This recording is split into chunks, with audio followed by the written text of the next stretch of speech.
भी हो सकता है। मेगस्थनीज चूंकि भारत का नहीं है, बहुत कुछ भारत के बारे में लिखा भी नहीं है, फिर भी भारतीय इतिहास का पिता मेगस्थनीज को ही क्यों कहते हैं? कालिदास भी तो हो सकते, इनसे तो बहुत बड़े लेखक थे, बोलो नहीं थे क्या? विशाखदत्त भी हो सकता है, मुद्रा राक्षस और देवी चंद्रगुप्तम जैसे बड़े ग्रंथ लिख रखे हैं। बाणभट्ट हो सकता है मित्रों, हो सकता है कि स्वयं राजा हर्षवर्धन भी हो सकता है, तीन तीन बड़े ग्रंथ लिख के बैठा है। पाणिनि हो सकता है, पतंजलि हो सकता है। फिर इंडिविजुअली मेगस्थनीज को ही भारतीय इतिहास का पिता क्यों कहा जाता है? देखिए अब ध्यान से सुनते जाना। मेगस्थनीज पहला व्यक्ति था मित्रों जिसने भारत की भौगोलिक स्थिति का उल्लेख किया। किसका उल्लेख किया है जी? भारत की भौगोलिक स्थिति पर खुलकर लिखा है इस व्यक्ति ने। और भारत की भौगोलिक स्थिति में उसने क्या क्या लिखा है वो आप देखिएगा। इस व्यक्ति ने क्या क्या लिखा, आप खुद कह दोगे कि हाँ मैम ये है फादर कहलाने के लायक। भारत की भौगोलिक स्थिति पे अत्यधिक विस्तृत लिखा है मित्रों। क्या क्या लिखा है जरा देखिएगा आप। पहली बात इसने लिखी, भारत जो है वो एक समचतुर्भुजाकार देश था। भारत समचतुर्भुजाकार देश था। इसका मतलब एक तो इसने भारत देश की क्या बताई है साहब? आकार का उल्लेख किया है। भारत एक समचतुर्भुज के आकार का एक देश है। आगे लिखता है भारत में कुल 58 बड़ी नदियां प्रवाहित होती थी। और बाकायदा 58 नदियों के क्या भी लिखे हैं साहब, नाम लिखे हैं। इन्होंने जो 58 नदियां बताई ऑलमोस्ट आज भी पूरी की पूरी भारत में बहती हैं। यानी भारत की जितनी भी बड़ी सदाबहार नदियां थी सबके बारे में इन्होंने लिखा। भारत में 58 बड़ी नदियां प्रवाहित हुआ करती थी। आगे वो लिखते हैं मित्रों, आगे एक बात और लिखते हैं, भारत के जो लोग थे वो अत्यधिक वीर थे, भारत के लोग अत्यधिक साहसी थे और भारत के लोग अत्यधिक सत्यभाषी थे। तीन बड़ी विशेषताएं इंडियंस की थी इसने क्या क्या बताया? एक तो भारत के लोग बहुत ज्यादा वीर थे, लड़ाकू योद्धा टाइप के थे। भारत के लोगों में, बच्चों में और स्त्रियों में, वर्धों में भी साहस पाया जाता था। और भारत के लोग मर्दुल भाषी तो थे ही थे, साथ में वो सत्यभाषी भी थे। यानी बहुत ही कम चांस होते थे जब वो झूठ बोलते थे। तो भारत के बारे में हम जैसे थे एक्चुअली इस व्यक्ति ने लिखने की कोशिश करी। हम बताइए वीर हैं कि नहीं? भारत के लोग हैं, अरे कम से कम मानो से ना हो तो भी हैं ही। हम सत्यभाषी भी हैं, ठीक है, कभी कभी झूठ बोल लेते हैं अलग बात है। और मित्रों हम साहसी तो बचपन से ही है। खैर, तो 58 नदियों का उल्लेख करते हुए भारत के लोगों का उसने बखान किया। आगे इस व्यक्ति ने और सुंदर बात जो हमारे लिए लिखी वो लिखी है, भारत के लोग मित्रों अत्यधिक पूजा पाठी लोग थे। यानी पूजा पाठी का मतलब है इसने भारत के लोगों को क्या कहा है जी? इंडियन लोग बहुत स्पिरिचुअल है मित्रों, बहुत ज़्यादा स्पिरिचुअलिटी की बात करते हैं, धर्म की बात करते हैं, आध्यात्म की बात करते हैं। और बाकायदा उसने 2 देवताओं के नाम बताए। हिंदुस्तान के लोग सबसे ज़्यादा इन्हीं 2 देवताओं को मानते थे। एक देवता का नाम लिखा है इसने डायनोसिस, ये इसी के वर्ड है मित्रों। और दूसरे देवता का नाम लिखा हेराक्लीज। इसने कहा भारत के लोग अत्यधिक धार्मिक थे और 2 देवताओं को वो अपना सब कुछ मानते थे।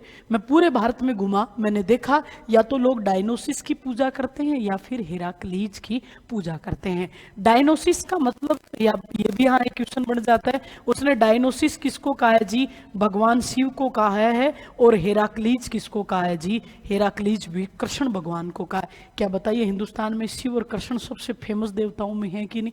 शिव जी को हर कोई मानता है और लोग मानते बहुत ज्यादा कृष्ण भगवान को भी है। तो इसने हमें बताया भारत के लोग धार्मिक थे, वो डायनोसिस और हेराक्लीज की पूजा किया करते थे। एक बात ये बताई।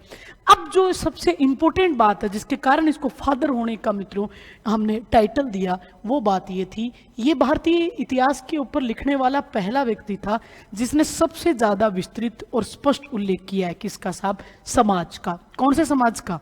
इंडियन सोसाइटी का। भारतीय समाज का सबसे विस्तृत उल्लेख भी इसने किया है। और आज तक जितने लेखक आए हैं उनकी अगर तुलना करें तो सबसे स्पष्ट उल्लेख भी इसी व्यक्ति का दिखाई देता है। अब किसी भी देश को समझना है तो सबसे ज्यादा जरूरी होता है उसके समाज को समझा जाए। और समाज के ऊपर जितना कुछ इसने लिखा है शायद आज तक कोई नहीं लिख पाया। क्या आपने कभी ये सुना है, किसी किसी गांव में आप जाते हो तो आपको कोई अगर पूछ ले इस गांव में कौन सी जाति के लोग रहते हैं, कोई पूछता है तो इंडिविजुअल को एक आधी जाति होती है, लोग बता देते हैं साहब इसमें मीणा ज़्यादा रहते हैं, गुर्जर ज़्यादा रहते हैं, ये ब्राह्मणों का गांव है, ये जाटों का गांव है। कुछ गांव आपने ऐसे भी देखे होंगे जहां लोग ये कहते हैं साहब यहाँ तो सातों कौम रहती हैं, बोलते हैं ना यहाँ तो सातों कौम रहती हैं। अब वो सात कौम शब्द जो आज दिन तक हम इस्तेमाल करते हैं, क्या सुन रखा आपने सातों कौम रहती है? या कई कहते सातों जातियां रहती हैं। तो ये सात कौम सात जातियां शब्द आया, वो किससे आया साहब? मेगस्थनीज ही पहला व्यक्ति था जिसने भारतीय समाज में कितने कितने वर्गों का उल्लेख किया है। उसने कहा इंडियन सोसाइटी 7 वर्गों से निर्मित होती है, 7 प्रकार के लोग प्रत्येक समाज में रहते हैं। अब 7 वर्ग कौन कौन से बताए? इसने कहा समाज में सबसे ज्यादा महत्वपूर्ण स्थान इंडियन सोसाइटी में किसको दिया जाता था साहब? दार्शनिक को। दार्शनिक में मित्रों अध्यापक आ सकते हैं या कोई भी विशेष रोजगार से जुड़े हुए लोग हो सकते हैं, ऋषि मुनि हो सकते हैं। तो आज भी मुझे लगता है जो दार्शनिक यानी जो भी विद्या से जुड़े हुए लोग हैं, इसमें ब्राह्मण भी आ जाएंगे, उन लोगों का आज भी समाज में महत्व है कि नहीं? तो उसने कहा समाज में सबसे ज्यादा उच्च दर्जा था वो दार्शनिकों को था।